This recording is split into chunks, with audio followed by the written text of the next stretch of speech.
Trump ने बड़ा ऐलान किया है दोस्तों, और एक तरफा ऐलान कर रहा है ट्रंप ने ऐलान किया है कि बहुत जल्द डील होने वाली है।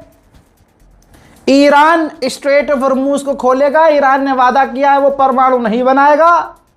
ईरान ने कहा है कि वो जो है मतलब हमने ईरान से कह दिया है कि वो टैक्स नहीं लेगा, टोल नहीं लेगा, न्यूक्लियर ईरान बनाएगा नहीं और अपना एनरिच यूरेनियम अपने मुल्क से निकाल देगा। ऐसा ट्रंप ने कहा कि ईरान राजी है। साथ ही ट्रंप ने कहा कि माइंस जो ईरान ने खुद बिछाए थे उन माइंस को हटाएगा और हम भी अपनी बैरिकेडिंग हटाएंगे। तो भाई साहब मामला ही पूरा निमट गया। फिर बचा क्या? अभी ये बात कर ही रहे थे, अभी ये ऐलान डोनाल्ड ट्रंप ने किया था ट्रंप ने ऐलान कि उधर दूसरी तरफ ईरान ने गेम पलट दिया। ईरान ने कहा कि सिर्फ स्ट्रेट ऑफ हॉर्मूज पर हमारी बात हो रही है, यूरेनियम पर, परमाणु पर, न्यूक्लियर पर हमारी कोई डील नहीं हो रही है, ना हम बात कर रहे हैं। ये जो ट्रंप ने ऐलान किया है ये उसकी विश है, यानी उसका ख्वाब है, उसकी चाहत है। खलास। उधर अरब की मीडिया की भी सुनिए, क्योंकि तुम्हारा भाई पूरी दुनिया की खबर देगा कौन क्या कह रहा है। अरब मीडिया का दावा है कि ईरान राजी है अपना एनरिच यूरेनियम चाइना को ट्रांसफर करने के लिए, लेकिन अमेरिका चाहता है कि ईरान हमें दे दे अपना यूरेनियम, लेकिन ईरान सिर्फ चीन को अपना एनरिच यूरेनियम ट्रांसफर करने को राजी है। लेकिन यहां पर अमेरिका राजी नहीं है कि चाइना या रशिया को ईरान अपना यूरेनियम ट्रांसफर करे। हालांकि अपने मुंह से ईरान ने यह बात नहीं की है कि वो अपना एनरिच यूरेनियम किसी को देना चाहता है। हमारे वाले ने तो सिर्फ भाई साहब कोई इंफ्रास्ट्रक्चर नहीं बनाया है, हमारे वाले ने अंधभक्त बनाए हैं। हमारे वाला अगर कह देना झोपड़ी की तरफ इशारा करके, देखो भक्तों वो झोपड़ी नहीं है, वो एक एडवांस इमारत है, तो कहेंगे हाँ जी पापा इमारत है, हमने एक कच्चा फटा हुआ नहीं पहना है, ये नया फैशन है, पोलो की जीन्स है, ये बनाए हैं।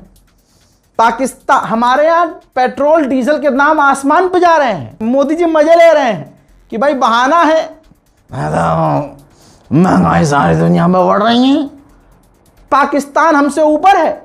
अजी मेरे कद्दू पे पाकिस्तान। लेकिन पाकिस्तान के प्रधानमंत्री शहबाज शरीफ ने पेट्रोल डीजल के दाम 22 रुपए घटा दिए हैं। अब हराम के जने आएंगे, कुछ जी न्यूज वाले, कुछ आज तक वाले, जितने दल्ले हैं सब आएंगे। पूरी रात उनको भाई प्रोजेक्ट दिया गया है, वो पूरी रात सोचेंगे। एक बंदा डीएनए करेगा, एक बंदा एक्सप्लेन करेगा, एक कहेगा पूछता है भारत। अपना प्राइम टाइम शो में ये साबित करेंगे कि पाकिस्तान ने डीजल और पेट्रोल के दाम कम जो किए हैं वो भारत के खिलाफ बड़ी साजिश है। भारत ने, मोदी जी ने पेट्रोल डीजल के दाम बढ़ाए हैं, यह आतंकवाद के खिलाफ कदम है। पाकिस्तान के बहुत सारे आतंकवादी गरीब फटीचर भारत आए हैं, वो भारत के अंदर जो है षड्यंत्र रच रहे हैं। षड्यंत्र रचने के लिए उन्हें डीजल पेट्रोल चाहिए, इसलिए मोदी जी ने डीजल पेट्रोल महंगा किया। उनका प्लान ही फेल हो गया। हाँ, धुरंधर 3 की स्क्रिप्ट में घुसा दी जाएगी इस तरह की कहानियां और हम सब फिर मान जाएंगे हाँ यार मोदी जी भगवान हो आप तो। उधर ब्रिटेन के अंदर उल्टा हो गया है। ब्रिटेन में एनर्जी के प्राइस, गैस, तेल, डीजल, पेट्रोल सबके दाम 13% बढ़ गए हैं। उधर लश्कर तैयबा के संगठन के जो लीडर्स हैं, जो पूरी दुनिया में वांटेड हैं, जिसे टेररिस्ट ऑर्गेनाइजेशन माना जाता है, उसने धमकी दी है आसिम मुनीर और शहबाज शरीफ को, क्योंकि आसिम मुनीर और शहबाज शरीफ डोनाल्ड ट्रंप के इस वक्त टट्टे हुए पड़े हैं, अंडे बन के लटक रहे हैं। डोनाल्ड ट्रंप जैसा चाहता है आसिम मुनीर वैसे ही झूल जाता है और वैसे ही शहबाज शरीफ झूल जाता है। तो भाई धमकी ये दी है आतंकवादी संगठन ने कि अगर पाकिस्तान ने इजराइल को मान्यता दी तो शहबाज शरीफ और आसिम मुनीर को कत्ल कर देंगे। सुनो, तुम भी इस्राइल के यहूदियों को कबूल कर लो, हालांकि ऐसा नहीं हो सकता। जो ऐसा करेगा वो हुक्मरान हो, वो बादशाह हो, वो जो भी इस्राइल को कबूल करेगा वो हलाक हो जाएगा, तबाह हो जाएगा, बर्बाद हो जाएगा। इंशाअल्लाह ये उम्मत मुसलमा, हमारा ईमान है, ये किसी तौर पर भी बदमाश दहशतगर्द दुनिया के सबसे बड़े गुंडे इस्राइल को कभी तस्लीम नहीं करेंगे। डे 1 से मैं सीज फायर के खिलाफ हूं और हमेशा से मैं ये कहता हूं, अपना ओपिनियन ईरान के सामने रखने की कोशिश करता हूं कि बातचीत दुश्मन से करनी ही नहीं चाहिए। पॉज लिया है आपने, उधर तैयारी चल रही है तगड़ी वाली। अब मैं आपको दिखाता हूं सैटेलाइट इमेज इजराइल के एयरपोर्ट की। 61 से 62 टैंकर अमेरिका और इजराइल के मिलाकर खड़े हुए हैं इजराइल में। क्यों खड़े हुए हैं? किसी की अम्मा की बारात आएगी इसमें? नहीं दोस्तों, ये ईरान के खिलाफ हमला करने की साफ तैयारी है। और यकीन कीजिए, ये जो बातचीत चल रही है, आज भी मुझे इस बातचीत पर यकीन नहीं है, क्योंकि इसी तरह से अमेरिका बात करते करते धोखे से हमला कर देता है। अब आप जानिए, इजराइल प्रेशर बना रहा है डोनाल्ड ट्रंप पर, अमेरिका पर। नेतन्याहू रोज बात करता है, एज आई टोल्ड यू, पहले भी मैंने कई बार बताया है और कल भी अपडेट मैंने आपको दिया था जिसमें मैंने शायद ये बताया था कि नेतन्याहू ने कहा है कि मैं रोज डोनाल्ड ट्रंप से बात कर रहा हूं। तो वो प्रेशर ये है, नेतन्याहू ने इजराइल पर प्रेशर बनाया हुआ है कि ईरान पर हमला करके ईरान के राष्ट्रपति, ईरान के पार्लियामेंट स्पीकर, इस तरह के कुछ जो टॉप लीडर्स बचे हुए हैं उनको कत्ल कर दो। यकीन जानिए, अमेरिका की कोई ऐसी हरकत नहीं है जिससे लगे कि अमेरिका डील चाहता है। इधर अमेरिका ने ईरान पर और पाबंदियां बढ़ा दी हैं। ईरान जहां कह रहा है कि अमेरिका हम पर से पाबंदियां हटाएं, डील के अंदर यह बात है, उधर ईरान पर अमेरिका पाबंदी लगा रहा है। तो फिर दुनिया कैसे भरोसा करे? फिर ईरान के समर्थक और ईरान कैसे अमेरिका पर भरोसा करें? अभी परसों ऐलान किया था कि ईरान के अंदर ISIS एक्टिव होने वाले हैं। ये रिपोर्ट आई है, रूस की इंटेलिजेंस ने बताया है। उधर ईरान के अंदर आतंकवादी हमले शुरू हो गए।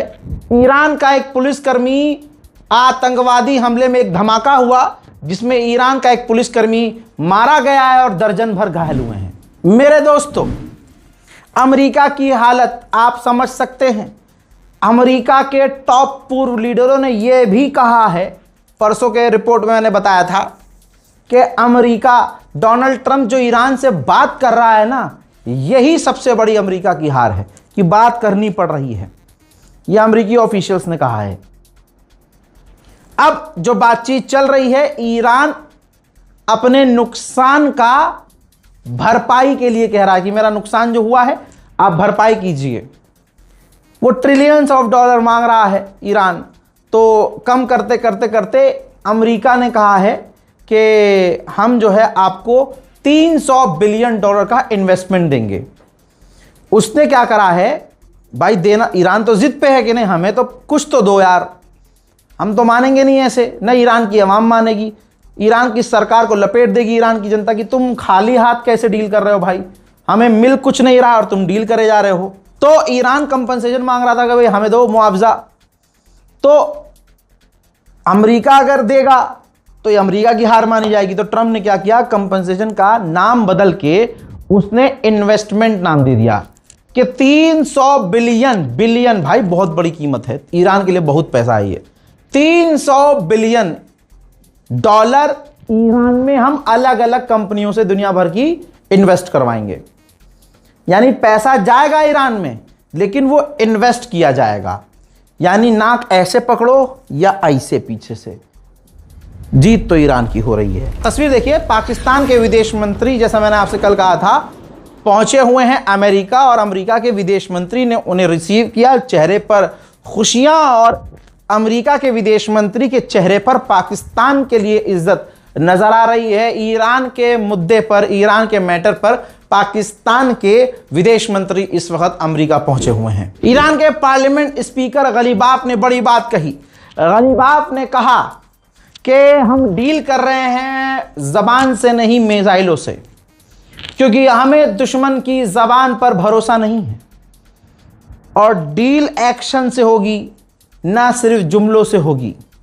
और विजेता, विनर वही है जो डील के बाद भी जंग के लिए तैयार हो। मेरे दोस्तों, ईरान ने खुद बताया है कि हमने फोन करके ओमान के विदेश मंत्री से बात की है, ओमान के कैबिनेट से बात की है और हमने उनको यकीन दिलाया है कि ये जो तुमको धमकियां दी जा रही हैं, हम इसके खिलाफ हैं और आपके साथ हैं और हर तरह से हम आपके साथ हैं। स्ट्रेट ऑफ हॉर्मुज के मामले में हमारी ओमान से बात हुई है। अमेरिका की औकात बस इतनी ही है कि हूथी संगठन भी, जो एक छोटा सा संगठन है, भले ही बहुत ताकतवर है, मजबूत है, हिम्मत वाला है, लेकिन इस छोटे से संगठन को भी देखिए, तस्वीर दिखा देता हूं।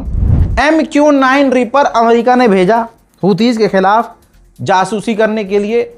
हूथीज ने उस MQ-9 reaper advance American drone को भी एज यूजुअल मार गिराया। इंटरनेशनल ग्राफ के मुताबिक ये ग्राफ लगा रहा हूं आपके सामने, शायद समझ में ना आया तो मैं आसान कर देता हूं समझाने के लिए।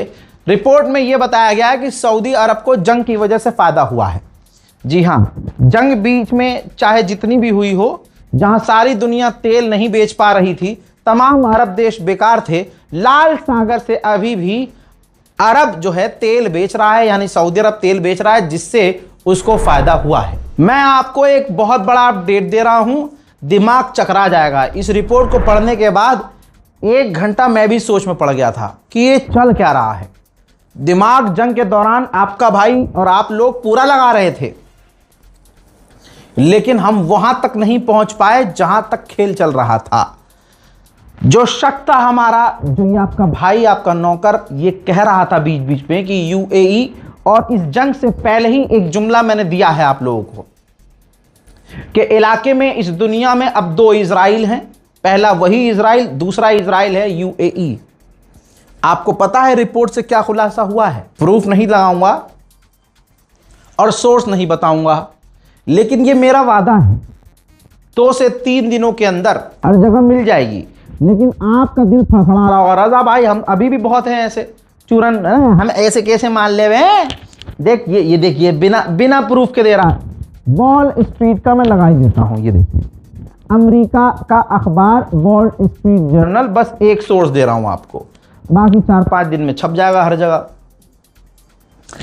जंग के दौरान, ध्यान से सुनिए चचा, जंग के दौरान जब ईरान पर हमला हो रहा था तो शुरुआत से ही, ध्यान से सुनिए, शुरुआत से ही यूएई भी ईरान पर हमला कर रहा था। अल्लाह अकबर, उम्मत सुन रही है? यूएई भी शुरुआत से ईरान पर हमला कर रहा था। ईरान के कश्फ आइलैंड, ईरान के खर्ग आइलैंड, ईरान की फैसिलिटीज, ईरान की मिसाइल साइट्स, इन सब पर, ईरान की ऑयल साइट्स पर, इन सब पर यूएई हमला कर रहा था। यह हमला यूएई इजराइल और अमेरिका से कोऑर्डिनेट करके कर रहा था। अमेरिका और इजराइल की इंटेलिजेंस सपोर्ट मिल रही थी, पूरी कोडिंग्स दे रहा था यूएई को, इजराइल की आप इस जगह, इस जगह, इस जगह, इस जगह मिसाइल लॉन्च करो, ड्रोन लॉन्च करो, और यूएई पूरी ताकत से लड़ रहा था।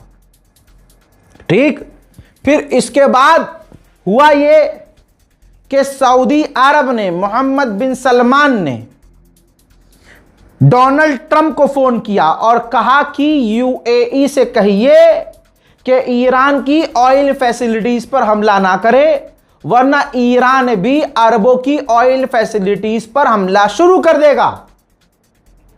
ठीक है, तो फिर मोहम्मद बिन जायद जो यूएई का बादशाह है, उसने मोहम्मद बिन सलमान को फोन किया और नाराजगी जताई कि तुम हमें हमला करने से रुकवा रहे हो, ऊपर से तुम्हें तो हमारे साथ मिलकर ईरान पर हमला करना चाहिए। वल्लाह आलम, अल्लाह अकबर। वल्लाह ये यूएई है जो शुरू से, इसीलिए तो यही वजह है मुसलमानों कि ईरान यूएई पर सबसे ज्यादा हमला कर रहा था। ईरान को लग रहा था भाई यूएई से ही सबसे ज्यादा हम पे हमले हो रहे हैं। ईरान बेचारा सोच रहा था कि यूएई की सरजमीन से अमेरिका हमला कर रहा है। अमेरिका की फौज और इजराइल की फौज के साथ मिलकर यूएई ईरान पर हमलावर था। तो इतिहास लिख दिया गया है एक बार फिर से, ऐ उम्मत के लोगों, मुसलमानों, ऐ इस्लाम के मानने वालों, दुनिया ने देख लिया और अब हम गवाह हैं इस बात के कि आले यहूद के साथ ये अरब मिलकर, रिपोर्ट ये भी मैं दे चुका हूं 10 दिन पहले, रिपोर्ट आ चुकी है कि इजराइल ने अपने आयरन डोम, इजराइल ने अपनी फौज और कमांडर यूएई उतारे थे, भेजे थे। तो यूएई की फौज और इजराइल की फौज, आले यहूद और अरब मिलकर ईरान पर हमलावर थे। बताइए कुछ बचा? अब कैसे मुल्ला जी डिफेंड करोगे यूएई को? यहां पर रोक के आपको मैं बताना चाहता हूं कि हम मुसलमान, इस्लाम को नुकसान, मुसलमान को नुकसान सबसे ज्यादा अगर किसी से पहुंचा है तो वो हिंदू भाइयों से नहीं, ईसाइयों से नहीं, खुद मुसलमानों से पहुंचा है। खुदा की कसम यकीन कीजिए इस बात को। आप में से बहुत कम लोग होंगे, आलमी दीन के आगे तो मैं हाथ जोड़ रहा हूं, उलमाओं के आगे तो मैं हाथ जोड़ रहा हूं, लेकिन क्योंकि हमारे वालिद साहब भी इमाम हैं तो मैंने बचपन से खूब किताबें पढ़ी हैं, तारीख़ इस्लाम, सीरत अंबिया, ये तमाम चीज़ें अल्हम्दुलिल्लाह मैंने पढ़ी हैं उर्दू में। उर्दू, अरबी, फ़ारसी बेहतरीन है, तुम्हारे भाई की परवरदिगार का करम है, मेरे बाप ने वो इल्म दिया। तो ये पढ़ी है मैंने चीज़ें, इसलिए ये सारी चीज़ें मुझे अच्छे से समझ में आती हैं। अब आपको एक बात बता देता हूँ कि ये बात मैंने क्यों कही। आज हालात देख लीजिए, गद्दार हमारी कौम में, हमारी सफ में मिलेंगे। हमारी बुराई करने वाले, हमारा बेड़ा गर्क करने वाले हमारी सफ में मिलेंगे। रिपोर्ट आई है इजराइल की, द गार्डियन ने ये वीडियो शेयर किया है, इजराइल की ही रिपोर्ट है। ईरान के जंग से पहले ईरान के लोगों को दूसरे देश के रास्ते मूसाद ने इजराइल बुलाया, उनको पैसा दिया, सैलरी बेस पर रखा, उनको ट्रेनिंग दी हथियारों की, ड्रोन इंस्टॉल करने की, हथियार इंस्टॉल करने की, और ट्रेनिंग देकर उन ईरानियों को वापस भेज दिया ईरान, तेहरान, मशहद, कुम। वो वहां जाके रहने लगे आम लोगों की तरह। फिर जब जंग का माहौल बना तो इजराइल ने उन्हें धीरे धीरे ड्रोन के पार्ट्स, हथियारों के पार्ट्स भेजने शुरू करे।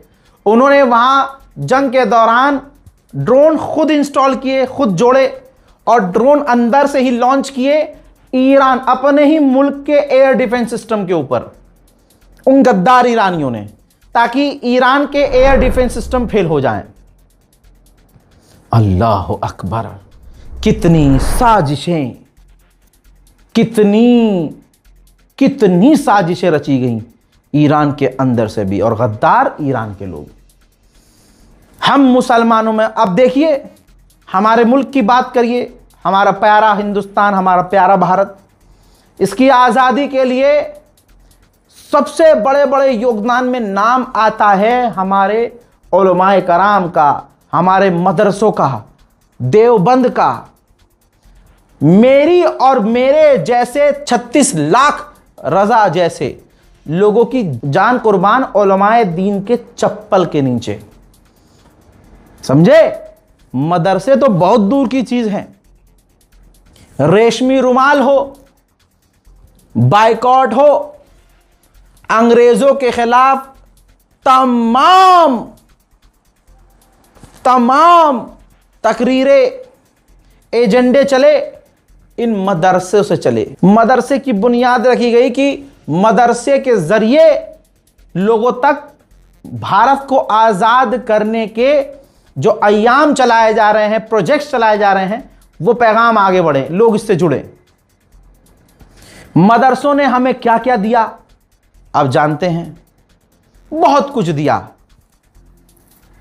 मदरसों के जो हमारे मौलवी रहे, आलिम रहे, ऐसे ऐसे मौलवी आलिम, ओहो हो, हम सोच भी नहीं सकते। मौलाना अबुल कलाम आज़ाद कितने पढ़े लिखे वैज्ञानिक निकले, साइंटिस्ट निकले, कोई मिसाइल मैन निकला, कोई कुछ। मदरसे का सिर्फ यही मतलब नहीं था ना है कि अलिफ बे ज़बर अब अम्मा खाई के देवे कब।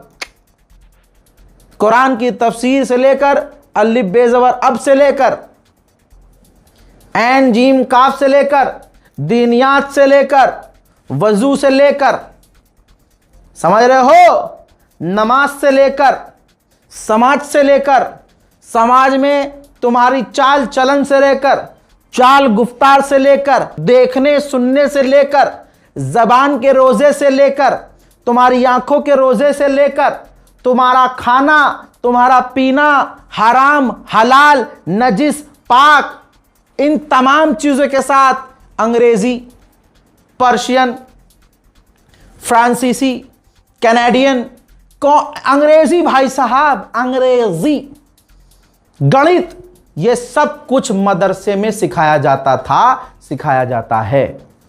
लेकिन आज जिनके बाप दादा कभी मदरसे में नहीं गए, रील बनाकर हीरो बन गए, मिलियंस में फॉलोवर्स आ गए, और मुसलमानों ने ही फॉलोवर्स दिए। मुसलमानों ने कह दिया अजी बदमाश है जी, अबे वायरल हो गए। ये 2 उंगली लगा के टकले पे यूं कर दिया, वायरल हो गए। कहना नहीं चाहिए, रेसिस्ट नहीं हूं मैं, बस आ जाता है गुरूर घमंड। कभी कभी मुझे भी लगता है भाई, इंस्टाग्राम पर 1 मिलियन फॉलोवर, मेरे 2 चैनलों पर ही भाई 6-7 मिलियन सब्सक्राइबर, कहीं मैं हीरो तो नहीं। फिर मैं आईना देख लेता हूं, अरे अपना ही मूड खराब हो जाता है अपना मुंह देख के। फिर याद आता है कि मैं बस इतना हूं कि लोगों की मोहब्बत मुझे मिल रही है क्योंकि मैं सच बोलता हूं, और मुझे उन लोगों की मोहब्बत मिल रही है जो सच सुनना पसंद करते हैं, जो सताए हुए हैं अपनी ही कौम के, अपनी सरकार के, अपने लोगों के, जिनके मन से जबान तक बात नहीं आ पाती, मैं उनके जुमले बनकर बोल देता हूं तो लोगों की मोहब्बत मुझे मिल रही है। सब्सक्राइबर के दम पर अपने आप को हीरो जिस दिन समझूंगा, जिस दिन घमंड आएगा, उस दिन ये लोग मेरे मुंह में मूत के मुझे नाली में नहीं बहा देंगे।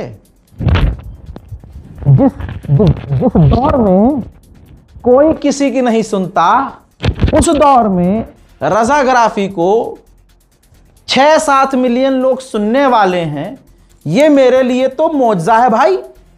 तो हम तो झुक के रहते हैं भैया ऐसे।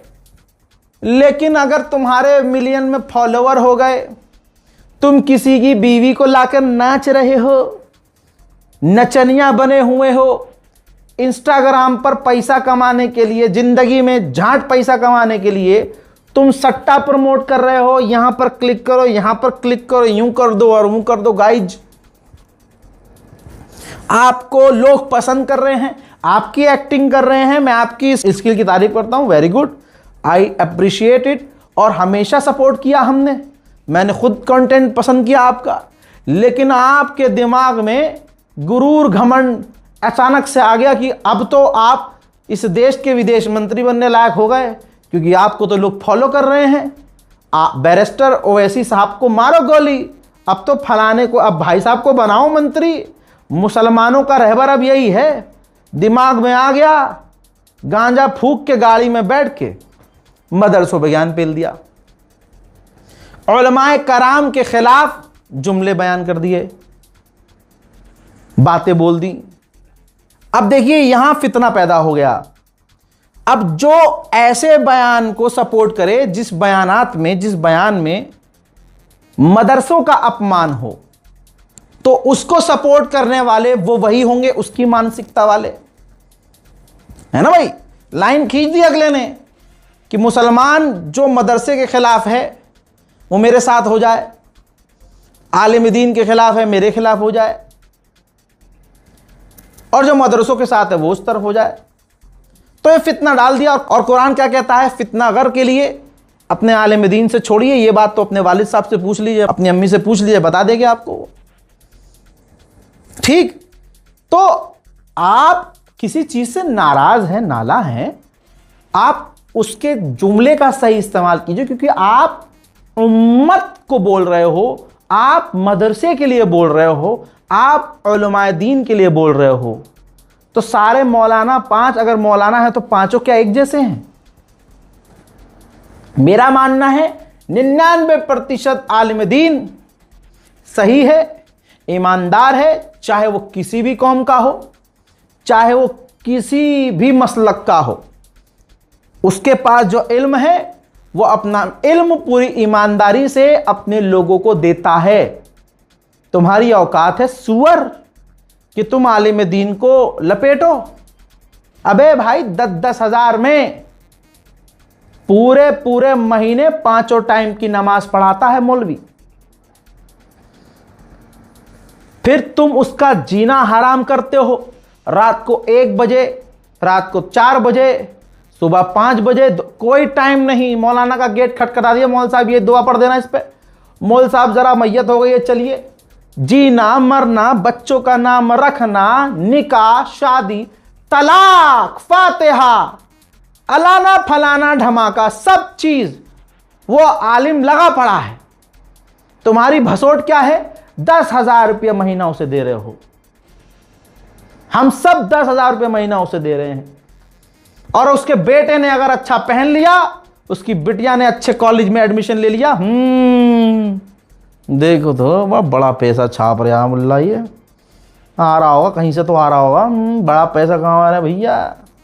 ये हैं हम, ये है मौलाना। जैसे तैसे ये मौलवी कौम जैसे तैसे घिस घिस के अपने बच्चों को पढ़ाती लिखाती है, मदरसे में घिसते हैं ये मौलाना। और आज का नचनिया जो अभी कुछ टाइम पहले इस्लाम का नाम लेकर गए, नमाज से मजाक नहीं, इस्लाम से मजाक नहीं, ये इस्लाम से मजाक न करके जाने ही अनजाने में कर तो दिया इस्लाम का मजाक खुद। अब जो उन्होंने बयान दिया मदरसे खिलाफ, आलिम दीन के खिलाफ, अब आप बताइए हिंदू समुदाय, हिंदू संगठन तुम्हारे उन बयान का कितना फायदा उठाएगा? आ रही है समझ में? आ रही है? और मैं उन पर ज्यादा लानत भेज रहा हूं जो उसके सपोर्ट में बोल जाए। मेरी तो पर्सनल हो गई उससे। फिर तुम कौम के हो ही नहीं, तुम वो बात बोलने वाले को सपोर्ट कर रहे हो कि जिसकी वो बोली गई बात दूसरे पकड़कर हमारे कौम के लिए, मुसलमान के लिए, दीन इस्लाम के लिए बुरी कर सकते हैं, खिलाफ इस्तेमाल कर सकते हैं। बदमाश है जी, हमारे घंटे के बदमाश हो तुम। वो तो मुसलमान चू तुम्हें सपोर्ट कर गए बेहयाई में, बेवकूफ़ी में। भाई ऐसे तो 1000 गुना मैं भी करता हूं। कौन दूध का धुला है भाई? तुम्हें स्कूल बनाना है, स्कूल के लिए चंदा लेना है, वो सारी प्लानिंग सामने आ गई है। स्कूल बनाना है भाई को और स्कूल के लिए चंदे की तैयारी में है, और चंदा करके फरार। पढ़ लो, क्या पढ़ोगे? आ गई है रिपोर्ट मेरे पास सारी।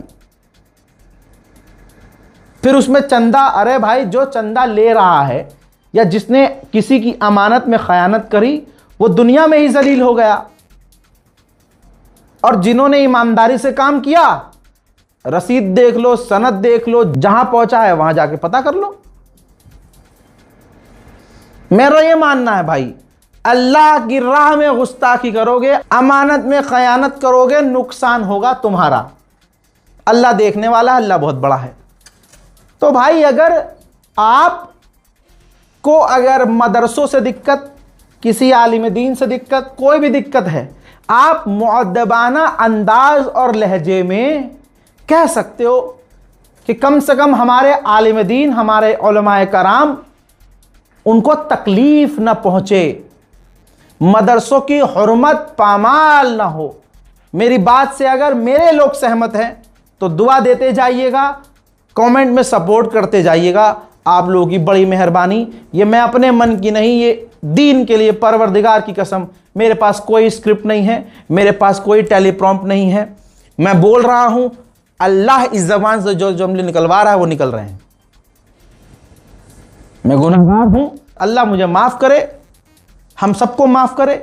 लेकिन एक रेड लाइन है भाई, जो चीज़ बर्दाश्त नहीं है, जो बर्दाश्त नहीं की जाएगी, दीन के मामले में, कौम के मामले में, मुसलमान के मामले में, मदरसों के मामले में, उलमाए दीन के, मौलाना, इमाम, पेश इमाम, इनके मामले में नहीं बर्दाश्त की जाएगी किसी नचनिए की ज़ुबान। किसी की बहन के साथ नाच के तू वायरल हो रहा है, हो। अपनी बीवी नचा रहा है, नचा।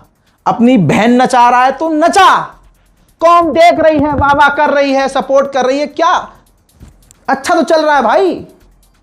क्या जरूरत क्या है कि जब तू, तेरा बाप मदरसे नहीं गया, तू मदरसे पे ज्ञान दे और मदरसे पे उंगली उठाए। हजरात, जब मैं ये रिकॉर्ड कर रहा था, अभी ये सब जो अभी मैं बयान दे रहा था, इसी दौरान मेरे पास खबर आई कि ईरान के कश्फ आइलैंड पर ईरान के एयर डिफेंस सिस्टम एक्टिव हो गए हैं और ईरान ने कहा है कि दुश्मन के ड्रोन आए हैं जिसे हम रोक रहे हैं। देखिए,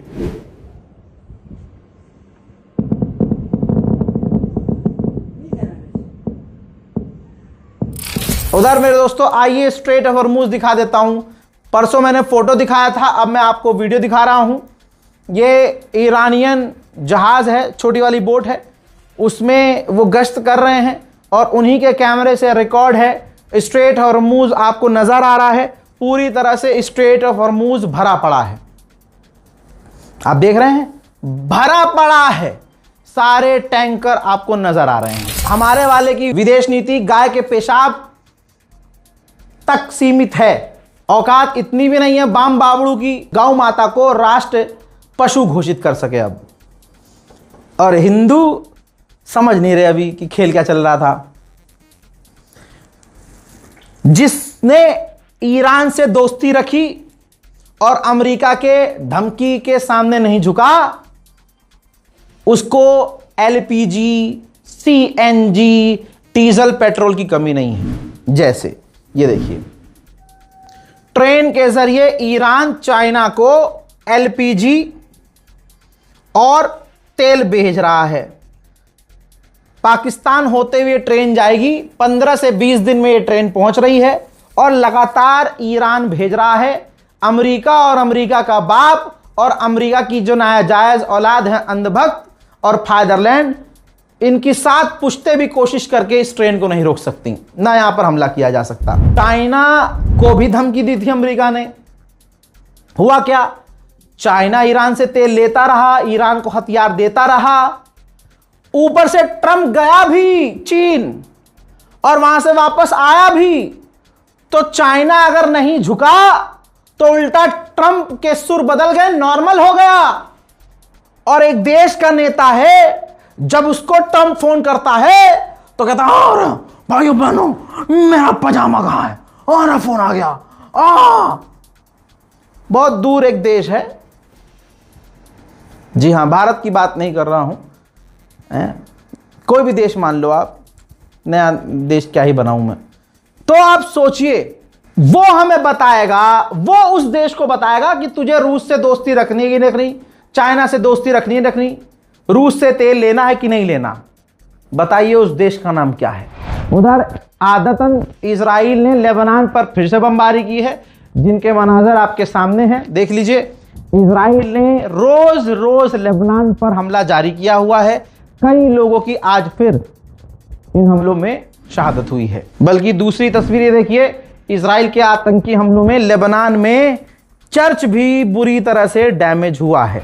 मेरे दोस्तों, बॉर्डर पर लेबनान के नेतन्याहू पहुंचा था और इस नेतन्याहू ने वहां जाकर कहा कि हमारी फौज ने लिथानी रिवर भी क्रॉस कर दिया है, हम बैरूत तक पहुंच गए हैं, हम लेबनान की राजधानी तक। अय मुसलमानों, अय मुर्दा अरबो, अय सुअर की नस्लो, तुम ये तो देखो, अरब एक और मुल्क, तुम्हारा भाई तो है लेबनान, जब राजधानी पर कब्जा कर लिया इजराइल ने, तो अब बताओ बचा क्या। लेकिन खुदा की कसम, अय मुसलमानों, अपनी आंखों से देखो, सारे अरब खामोश हैं, अल्लाह की कसम। उधर लेबनान और इजराइल के बीच मीटिंग हुई है अमेरिका में। लेबनान की जो सरकार है उसको आप लेबनान की सरकार मत समझना, लेबनान का राष्ट्रपति ही डोनाल्ड ट्रंप ने चुना हुआ है धमकियां देकर। तो सोचिए, ये तभी होता है जब उस मुल्क का राष्ट्रपति किसी और के बहकावे में और कहने में चले, तो उस मुल्क पर अगर तीसरा मुल्क कब्जा भी कर ले तो वो राष्ट्रपति होकर भी कुछ नहीं कर सकता। लीजिए मुसलमानों, सुनिए, ये खबर मैं दे रहा हूं, याद रखना। इजराइल ने इब्राहिमी मस्जिद, हमारे पैगंबर इस्लाम, हमारे अंबियाओं की निशानी मस्जिद इब्राहिमी हमेशा के लिए बंद कर दी है। मुसलमानों, आपकी गैरत पर इन्ना लिल्लाहि व इन्ना इलैहि राजिऊन। हाँ, आप बोलेंगे फजर की नमाज में जाया नहीं जाता, जोहर असर में नजर नहीं आते, मगरिब इशा में आपका ये कहना है कि ऑफिस से आते आते थक जाते हैं। जो साल साल भर अपने मोहल्ले की मस्जिद में झांकते नहीं, उसे मस्जिद इब्राहिमी के बंद हो जाने से क्या फर्क पड़ेगा। यूएन ने खुलासा किया है, यूएन ने, यूनाइटेड नेशन के इजराइल के फौजियों ने 2023, 24, 25 में 25 से 26 लड़कियों का, बच्चों का जेल के अंदर क्या किया है मुझे बताने की जरूरत नहीं, इज्जत लूटी है। यूएन ने कहा है। इसीलिए तो भारत के अंदर एक समुदाय को इजराइल बड़ा पसंद है। इन्हीं सब मामलों की वजह से यूएन ने वेरीफाई करने के बाद, बयानात लेने के बाद, सबूत हासिल करने के बाद इजराइल को यूएन में ब्लैकलिस्ट कर दिया। तो यूएन के अंदर इजराइल का जो एनवॉय था, इजराइल जो है उसने यूएन के एनवॉय से, यूएन के चीफ से सारे रिश्ते नाते खत्म कर दिए हैं। अब मैं फिलिस्तीन दिखा रहा हूं। फिलिस्तीन के वेस्ट बैंक में सेटलर्स ने, यहूदियों ने फिलिस्तीनियों के मकान पर, घरों पर आग लगा दी है। 1964 से लेकर आज तक अमेरिका के न्यूयॉर्क में यहूदी इजराइल इंडिपेंडेंस डे परेड मनाता है, आजादी परेड। 1964 के बाद यह पहला मेयर होगा ममदानी जो इजराइल के न्यूयॉर्क में होने वाली इस परेड में शामिल नहीं होगा। मोहतरम हजरात, पूरे मिडिल ईस्ट का, पूरे ईरान का, पूरे फिलिस्तीन, गाजा, सारा अपडेट मैंने भर दिया है। यहां होगा जिसे मोहब्बत फिलिस्तीन, गाजा से, ईरान के लिए दिल धड़कता होगा, ईमान का ताज़ा होगा, तो 40 मिनट उनको पता नहीं चलेंगे। बाकी अगर किसी को उम्मीद है कि मैं 30 सेकंड की चूतड़ हिलाने वाली वीडियो बनाऊं, 5 मिनट का अपडेट देके चला जाऊं, तो वो मुझसे हो नहीं पाएगा। वस्सलाम, अल्लाह आपको सलामत रखे। जय हिंद।